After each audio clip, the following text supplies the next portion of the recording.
पिता और पुत्र और पवित्र आत्मा के नाम पर आमीन। प्रभु परमेश्वर की शांति, उनका प्यार, उनका आशीर्वाद और उनका समाधान सदा सर्वदा आप लोगों के साथ हो। मेरे प्रिय क्रिस्त में प्यारे भाइयों बहनों, मैं अच्छा हूँ और दोबारा एक नए वीडियो के साथ आप सभी को दिल से स्वागत करता हूँ मेरे चैनल में। चैनल का नाम आप सभी को पता होगा, डिवाइन प्रीचिंग। और आप सब लोग कैसे हैं? मुझे पूरा विश्वास है प्रभु यीशु मसीह उनके आशीर्वाद के ज़रिए आप सब लोग खुश होंगे, बढ़िया होंगे। और मैं ये आशा करता हूँ आप लोग मेरे वीडियोस को देखे होंगे और जो मैंने प्रभु के वचन के अनुसार जो आपको समझाने की कोशिश की, जो प्रभु का जो वचन है उसके अनुसार जो प्रभु परमेश्वर आप लोगों को सहायता करना चाहते हैं और आपको जो उनका संदेश है आप लोगों तक जो पहुंचाने की कोशिश कर रहे हैं प्रभु यीशु मसीह, मुझे आशा है कि वो संदेश आप तक पहुंच रहा है करके। तो मैं बिल्कुल ठीक हूँ और एक नए टॉपिक के साथ आप लोगों के पास आया हूँ। और मुझे आशा है कि जिस टॉपिक के बारे में आज मैं बात करने जा रहा हूँ वो बहुत ही महत्वपूर्ण है हमारे क्रिश्चियंस लाइफ में।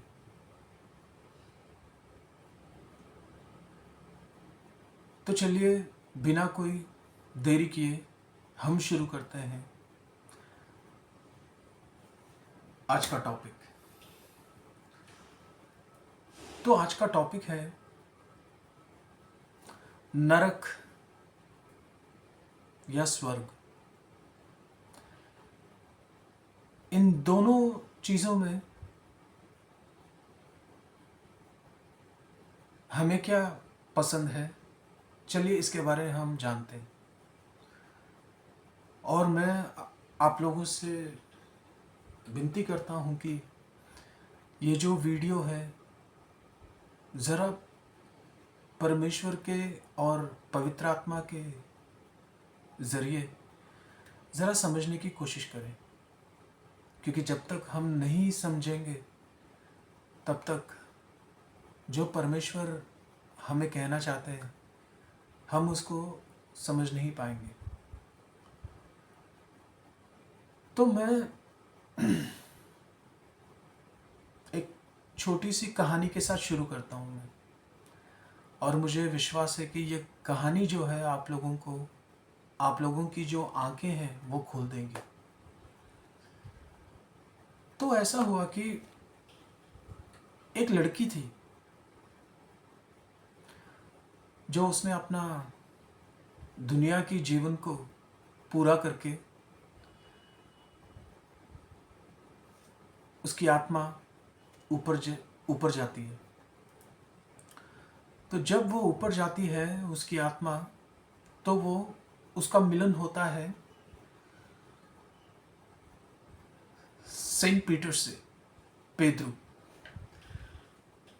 तो पेद्रू जो है वो स्वर्ग की जो दरवाज़ा है जहाँ पे हम एंटर होते हैं, तो वहाँ खड़े रहते हैं।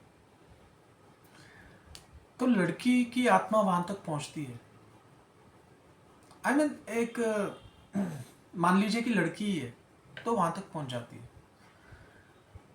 तो पेद्रू उनसे पूछते हैं कि आओ बेटी, मैं आपका स्वागत करता हूँ, और यहाँ तक जो भी आता है तो वो मुझसे मिले बिना आगे नहीं जा सकता है। यानी कि स्वर्ग की ओर नहीं जा सकता। तो पेद्रू उनसे कहते हैं कि परमेश्वर ने हमें जो चॉइस दी है वही चॉइस अब मैं तुझे दे रहा हूं। तो बताओ कि तुम्हें क्या पसंद है? क्या तुम्हें जो मैं चॉइस दे रहा हूं उस चॉइस में एक दिन आपको स्वर्ग में जीना पड़ेगा, स्वर्ग माने पैराडाइज, एक दिन आपको नरक में जीना पड़ेगा। आप 2 दिन टेस्ट करो और जहां आपको इच्छा लगे आप वहां जा सकते हो।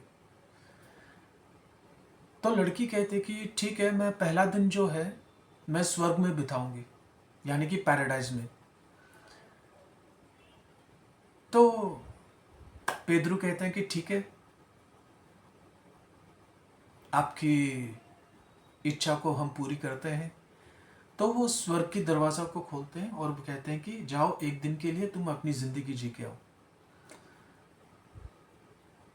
तो लड़की अंदर जाती है। अंदर जाती है तो वो स्वर्ग को देखती है। तो वहाँ चारों तरफ जो है पेड़ पौधे, हरियाली, नदियाँ, और वहाँ पे एंजल्स उड़ते हुए उनको नज़र आ रही हैं। तो वहाँ का नज़ारा बहुत ही अलग था। और वहाँ पे एक अद्भुत नज़ारा उसको देखने को मिला। वो ये है कि परमेश्वर की स्तुति करते हुए वहाँ पे जितने भी सेंट, प्रॉफिट्स, ये सारे उसको वहाँ पे देखने को मिल रहे हैं, जो ईश्वर का गुणगान कर रहे हैं, ईश्वर की स्तुति कर रहे हैं, पवित्र पवित्र पवित्र पवित्र ये कहते हुए। तो वहाँ पे सिर्फ उसको सिर्फ स्तुति के अलावा और कुछ नहीं मिला। क्योंकि इंसान जब परमेश्वर को प्यारा हो जाता है और जब उसकी आत्मा स्वर्ग में रहती है तो वहाँ पे सिर्फ उसका यही काम है, प्रभु परमेश्वर की, यीशु मसीह की स्तुति करना, कहते हुए हालेलुया हालेलुया हालेलुया, पवित्र पवित्र पवित्र। ये हमें रेवलेशन में पढ़ने को मिलता है। तो एक दिन उसका पूरा, लड़की का वही दिन बीतता है और पूरा दिन खत्म होने के बाद वो वापस आती है वहीं जहां सेंट पीटर खड़े रहते हैं, स्वर्ग की दरवाजे की ओर। तो पीटर पूछते हैं, बेटी क्या आपने स्वर्ग की यात्रा कर ली? तो कहती है, हाँ, मुझे बहुत सुकून मिला, बहुत ही आनंद और शांतिपूर्ण जगह है। तो कहते हैं कि तो तुम्हें क्या, फिर तुम स्वर्ग जाना चाहती हो? तो लड़की कहती है कि नहीं, मैं स्वर्ग जाने से पहले एक बार नरक की यात्रा ज़रूर करूँगी, तो मैं नरक जाना चाहती हूँ। तो कहते हैं कि चलो ये भी इच्छा आपकी पूरी करते हैं। तो लड़की को नरक की दरवाजे की ओर पेद्रू क्या करते हैं, दिशा दिखाते हैं, तो उसको वहाँ तक छोड़ के आते हैं। तो जैसे ही लड़की नरक की एंट्री करती है तो वहाँ पे शैतान उसको वेलकम करता है। मगर ऐसा वेलकम करता है कि आपको क्या बताऊं, हम भी ना करें ऐसा वेलकम। सूट बूट पहने हुए, एक्सपेंसिव परफ्यूम डाले हुए, ऐसा ग्रैंड वेलकम। लड़की वहीं पे लट्टू फिदा, कहती है कि वाह, ऐसा तो स्वर्ग में मुझे वेलकम नहीं मिला जैसे कि यहाँ मिल रहा है। वेलकम करते ही वेलकम ड्रिंक के साथ वो भी। तो शैतान कहता है कि वेलकम टू माय वर्ल्ड। मेरी संसार में आओ और देखो कि नरक मैंने कैसे बना रखी है। तो कहते हैं कि जो तुम्हें मन करे तुम वो करो। तो उसकी दुनिया में लेके जाते हैं, नरक की दुनिया में। तो नरक उस समय ऐसा होता है कि लड़की के एंट्री करते ही सीधा जो है night life, disco, pubs, restaurants, hotels, casinos. लड़की खुश हो जाती है, बस यही तो मैं चाहती थी जो मुझे मिल रहा है। तो शैतान कहता है कि जहां तुम्हें जाना है जाओ और अब तुम अपनी जिंदगी जियो। तो लड़की जाती है डिस्कोटेक पे, नाचना, गाना, दारू पीना, नशेबाजी करना, मतलब इतना खुश हो जाती है लड़की। कहती है कि क्या जिंदगी मिली है। लोग तो मुझे डराया करते थे कि तुम पाप करोगे तो तुम नरक में जाना पड़ेगा, नरक में जाओगे तो तुम्हें उसकी आग में तुम्हें अपनी ज़िंदगी बितानी पड़ेगी, और उसका जो नरक की जो लाइफ है वो बहुत ही भयंकर है, वगैरह वगैरह। पर वहाँ उसका प्रवेश होने के बाद उसको वो कहती है कि कितने झूठे लोग थे वो जो कहते थे कि, और कितना झूठा है बाइबल जो नरक के बारे में ऐसे से उसने कहा है। मगर उसको नरक की ज़िंदगी उसको पसंद आने लगता है। तो वो अपनी मनमर्जी की ज़िंदगी यानी कि एक रात वहाँ बिताती है। बिताने के बाद एक दिन उसका पूरा होता है, सुबह होती है। तो शैतान उसको वेलकम करता है, एक बढ़िया सा ब्रेकफास्ट कराता है और उसको हग करके बोलता है कि मैं तेरा इंतज़ार कर रहा हूँ मैं, और मुझे पता है तुम ज़रूर आओगी यहाँ पे, क्योंकि मैंने तुम्हें ऐसी ज़िंदगी दी है।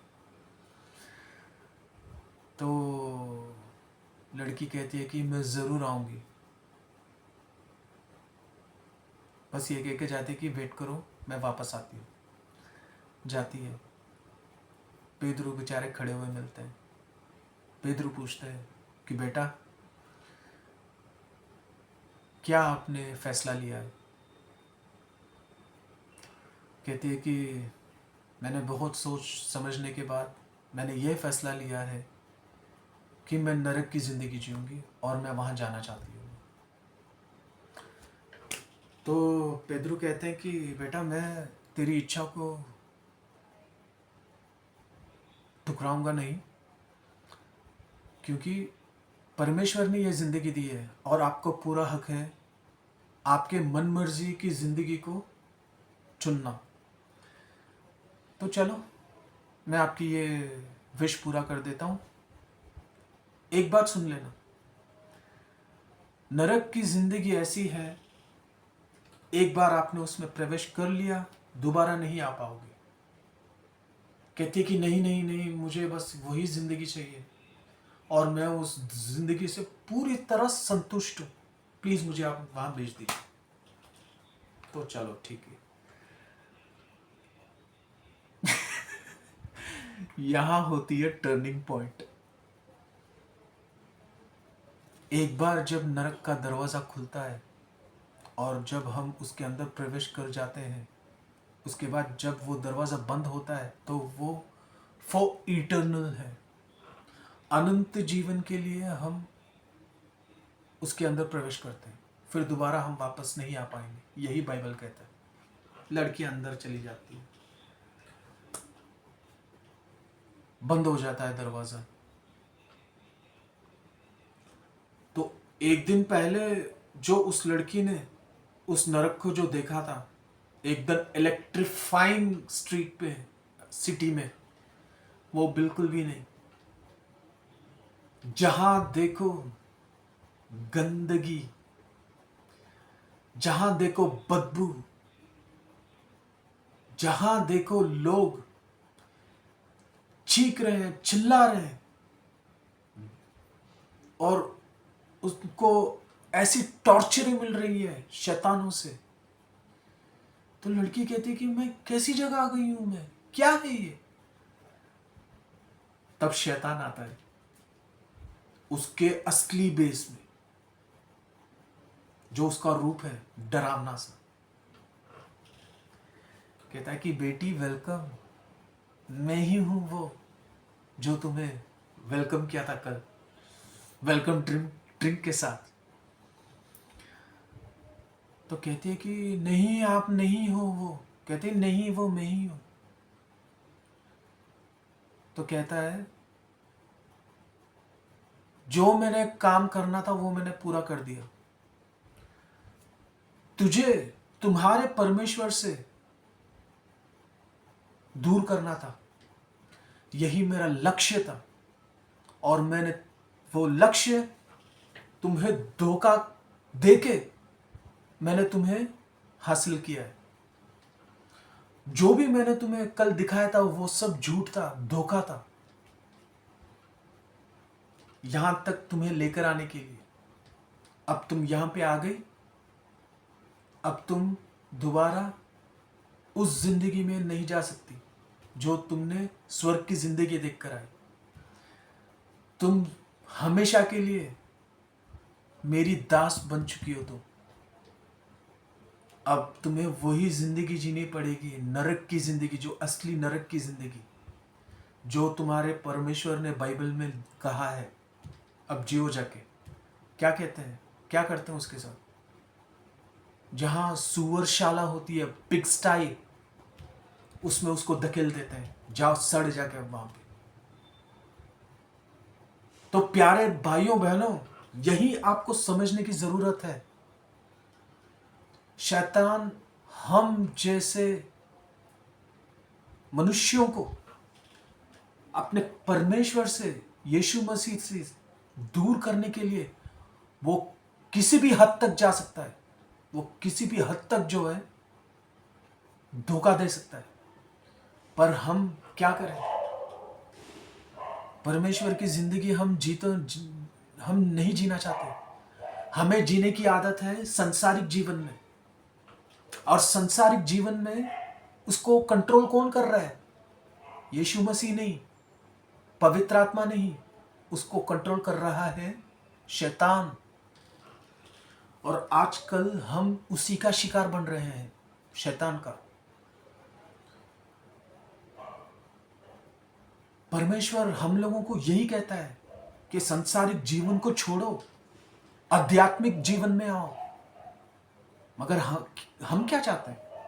हमें क्या पसंद है? हमें पसंद है नरक की जिंदगी। नरक की जिंदगी क्या? यही जो अभी हम जी रहे हैं। दारू पीना, व्यभिचार करना, गाली देना, खून करना, और दूसरों के साथ प्यार से नहीं बल्कि दुश्मनी के साथ रहना, दुश्मनी निभाना, यही तो है नरक की जिंदगी। पर परमेश्वर हमें अच्छी जिंदगी देना चाहता है, पर उसके लिए कोई तैयार नहीं है। कोई तैयार नहीं है। आप लोग शायद सोच रहे होंगे कि यहां बैठ के ये जो ब्रदर बात कर रहा है ना, इसकी क्या जिंदगी है करके। मैं भी एक समय नरक की जिंदगी जी के आया हूं, और मुझे पता है वो कैसी जिंदगी थी। पर पता नहीं मेरे अंदर ऐसी क्या उन्होंने गुण देख लिया, पिता परमेश्वर ने, जो मुझे इस नरक की जिंदगी से बचाया। वक्त आने पे मैं अपनी गवाही दूंगा, आपको टेस्टिमनी दूंगा मेरे लाइफ का, कि मुझे कैसे परमेश्वर ने बचाया करके। पर उसके लिए टाइम है। तो मेरे प्रिय भाइयों बहनों, एक आपने सुनी है शैतान की और नरक की। वही परमेश्वर की जिंदगी अगर देखा जाए तो उड़ाव पुत्र, प्रोडिगल सन, क्या कमी थी उसको? किसी चीज की कमी नहीं थी। खुश था, बढ़िया था अपने पिता के साथ। स्वर्ग की जिंदगी जी रहा था, आध्यात्मिक लाइफ में था वो, पर उसके लाइफ में यही शैतान प्रवेश करता है, उसको संसारिक जीवन दिखाता है, उसके दिल में, उसके अंदर ऐसी ऐसी इच्छाएं जो गलत हैं वो बढ़ता है। तो वो क्या होता है, प्रोडिगल सन, उड़ाव पुत्र में क्या चेंजेस आती है, उसकी एडिक्शन दिन बर दिन बढ़ती जाती है, हर चीज में, नशे में, लड़कीबाजी में, इस संसारिक जीवन में, हर चीज में उसकी जो है वो डिजायर बढ़ती जाती है, बढ़ती जाती है, बढ़ती जाती है। एक दिन जब सर के ऊपर हो जाता है, तब सीधा अपने पापा के पास आके, पिताजी के पास आके, परमेश्वर के पास आके क्या बोलता है,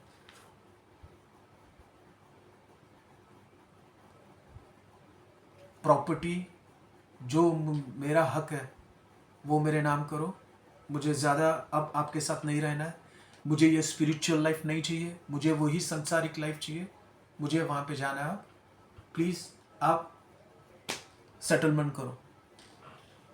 क्या करते हैं पिताजी उस समय, हमारे ईश्वर क्या करते हैं, ये बोलते हैं उसको कि नहीं बेटा तुम वो ज़िंदगी में मत जाओ, प्लीज़ नहीं, वो बहुत खतरनाक है, तुम यहाँ पे ठीक हो, मेरे पास ठीक हो। क्या समझाते हैं? नहीं। परमेश्वर की एक क्वालिटी है, वो हमें किसी भी चीज़ में फोर्स नहीं करेंगे कि तुम्हें ऐसे ही जीना है, वैसे ही जीना है करके। वो सबसे पहले हमें प्यार करते हैं, उसके मुताबिक वो ये कहते हैं कि जा बेटा तू अपनी ज़िंदगी जी। तो उड़ाव पुत्र को उन्होंने रोका नहीं, वो जो मांगा वो दिए, उसको बेच देते हैं, तो वो जाता है। यही मैंने थोड़ी देर पहले जो मैंने आपको बताया था ना कि शैतान कैसे धोखा देता है। पहले वो ऐसी जिंदगी दिखाएगा जिसमें वो आपको खींचने की कोशिश करेगा, जब आप उसके जाल में खींचे चले जाते हो, फिर आखिरी में वो झटका देगा। वही उड़ाव पुत्र के साथ हुआ, जो भी परमेश्वर से उसने प्रॉपर्टी लेके गया, वो सारा जो है लड़कीबाजी में, जुए में, दारू में, नशे में सब बर्बाद कर दी। नंगा हो गया, खाने तक पैसे नहीं, खाने तक के लिए नहीं कुछ भी उसके पास। आखिर में वो सुअरशाला में जाके पड़ा रहता है।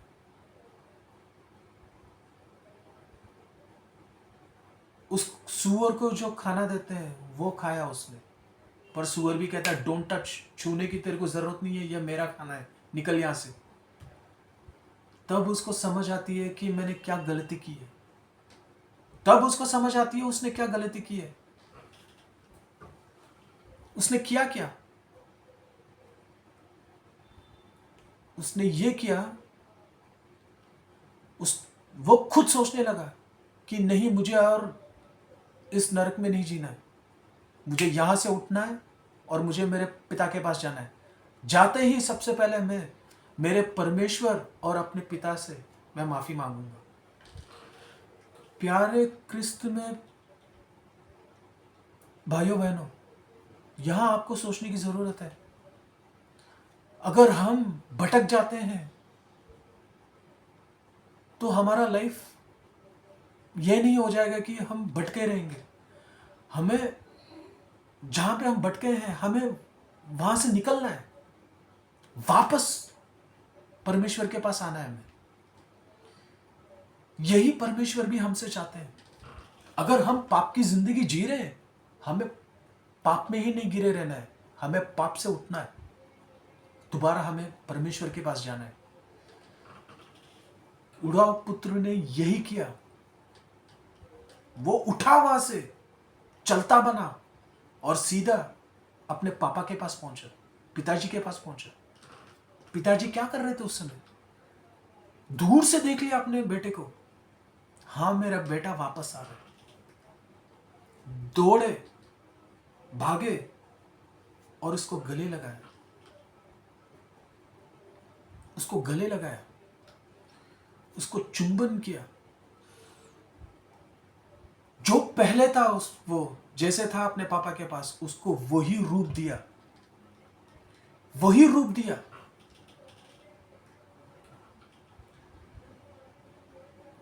और खुशी मनाने लगे।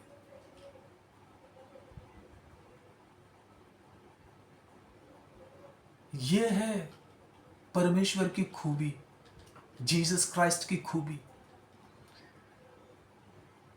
हम भले ही उनको छोड़ के चले जाते हैं बहुत दूर, बहुत दूर, पर वो पिता वहीं खड़ा रहता है। हमारे यीशु मसीह वहीं खड़े रहते हैं, हमारी राह देखते देखते कि मेरा बेटा आ जाएगा, कल आएगा, आएगा आएगा करके। हम क्या करते हैं? उनको ठेंगा दिखाते रहते हैं, हम नहीं आएंगे, हम वही करेंगे जो हमें सही लगता है, हम यही जिंदगी जिएंगे जो हमें मंजूर है, जो हमें पसंद है। जियो, परमेश्वर कहता है जियो, मुझे क्या। मगर फिर भी मैं तुम्हारे लिए यहीं खड़ा मिलूंगा, इंतजार करते हुए कि मेरा बेटा जब वापस आएगा तब मैं उसे अपने लहू से शुद्ध करके, उसके प्यूरिफाई करके अपने पास ले लूं। मगर हम क्या करते हैं? नहीं जाते।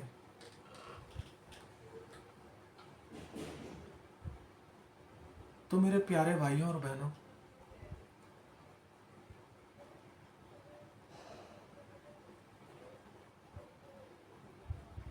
इस वीडियो का यही मतलब मैं आखिर में आपको कहना चाहता हूं। शैतान हमें धोखा देता है। ये संसारिक जीवन में हमें जो कुछ भी हमें मिल रहा है ना, वो सब धोखा है। यू नो, हम क्या करते हैं? एक बकरी को बलि देने के लिए उसका क्या करते हैं? उसको बहुत अच्छा हम पालते हैं, बहुत अच्छा पालते हैं। बेचारा बकरी बकरी को क्या पता है वो बलि देने के लिए जो है उसको ऐसे पाल रहा है करके। वो अपने मालिक के साथ खुश है। वो इतना मतलब वफादार बन जाता है कि मेरा मालिक देखो मुझे, मेरा कितना ख्याल रखता है, कैसे देखता है मेरे को, भैया मैं तो इसके लिए जान भी दूंगा। पर उसको क्या पता कि वो जान जिसको देने जा रहा है वो शैतान है। बल्कि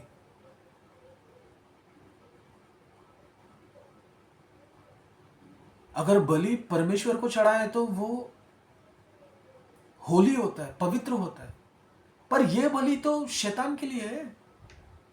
तो शैतान भी हमें ऐसे यूज करता है। वो संसार की सारी सुख आपको देगा। किस लिए देगा? उसका सिर्फ यही टारगेट है कि हमें परमेश्वर से दूर करना।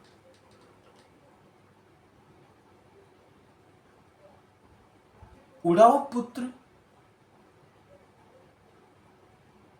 फैसले के दिन पहले ही वो परमेश्वर के पास आ गया था। फैसले का दिन कब? जब यीशु मसीह आखिरी दिन आएंगे, जजमेंट डे के दिन। वो फैसले के दिन पहले ही आ गया था, इसलिए वो नरक से बच गया। वो परमेश्वर का बेटा बन गया हमेशा हमेशा के लिए। पर एक बार अगर हम पाप में गिर के वापस परमेश्वर के पास नहीं आए ना, और जब वो फैसले का दिन आ जाएगा तब हम कुछ नहीं कर पाएंगे। यीशु मसीह भी कुछ नहीं कर पाएंगे। क्यों? क्योंकि हमने पश्चाताप नहीं की, हमने रिपेंट नहीं की। तो इस चीज की हमें जरूरत पड़ती है। इसीलिए हमें उस उड़ाव पुत्र के बारे में जो वचन है वो हमें पढ़ना चाहिए बड़े दिमाग लगा के। हमें उसी के तरह उठ के वापस वो पाप से उठ के परमेश्वर के पास जाना है। तभी हम बच पाएंगे। अगर हम ना उठ के अगर वहीं पड़े रहेंगे तो हमें परमेश्वर का शक्ल भी देखने का नसीब नहीं मिलेगा। तो प्यारे भाइयों बहनों, हमें बस यही करना है कि परमेश्वर ने हमें जो आज्ञाएं दी है बस उसका पालन करना है। और जो लोग भी बुरी चीज कर रहे हैं, बुरी आदत जिनके अंदर है, प्लीज छोड़ दो। अभी वक्त है। प्लस ये मत छोड़ना, ये मत सोचना कि वक्त है हम छोड़ देंगे, कल को ठीक हो जाएंगे, परसों ठीक हो जाएंगे, अभी थोड़ा जिंदगी जी लेते हैं। नहीं, यही समय है, समय यही है। आपको अगर परमेश्वर के पास आना है तो आज ही वो कदम आपको उठाना पड़ेगा, इसी पल। रास्ता कठिन जरूर है पर नामुमकिन नहीं। परमेश्वर का नाम लेके उनकी ओर चल पड़ो, परमेश्वर आपको मदद करेगा उनके पास आने के लिए। मगर परमेश्वर के पास हर कोई ऐसे नहीं चले जाएगा गंदगी के साथ। परमेश्वर पहले उसको शुद्ध करता है। और मैंने पिछले वीडियो में आपको क्या कहा, उसका प्रोसेस प्यूरिफिकेशन का थोड़ा कठिन है, हार्ड है। मगर एक बार जब शुद्ध हो जाएंगे, परमेश्वर आपको शुद्ध कर देगा। फिर उसके बाद जो आध्यात्मिक जिंदगी आप जियोगे ना, आपको पता चलेगा कि कितना पवित्र जिंदगी है करके जो मैं जी रहा हूं। परमेश्वर ने हमें जिंदगी दी है, चॉइस दी है, पर वो चॉइस जो है ना, पाप करने के लिए नहीं दिया हमें पवित्र रहकर जिंदगी जीने के लिए दी है। आई एम सॉरी अगर मैंने कुछ गुस्सा दिखा दिया हो तो, अगर कुछ गलत कहा हो तो प्लीज मुझे माफ कर देना, अपना भाई समझ के। और मैं आशा करता हूँ ये वीडियो आप लोगों के लिए लाभदायक होगा। लाभदायक माने आध्यात्मिक जीवन में। और मैं ये वीडियो यहीं समाप्त करता हूँ और बहुत जल्द आप लोगों के साथ नई वीडियो के साथ मिलूँगा। और मैं आप लोगों के लिए प्रार्थना करूँगा कि आप लोग सदा सर्वदा प्रभु परमेश्वर के आशीर्वाद के ज़रिए, उनके शांति और समाधान के साथ आप लोग खुश रहें और क्रिस्तीय जीवन में आप लोग जिए। बस मैं यही प्रार्थना करूँगा। आप लोग भी मेरे लिए प्रार्थना कीजिए। मुझे आप लोगों की आप सभी लोगों की प्रार्थना की ज़रूरत है। धन्यवाद। प्रभु यीशु मसीह का साथ, उनका प्यार हमेशा आप लोगों के साथ रहे। Peace be with you all. Take care. बहुत जल्द मिलते हैं। बाय।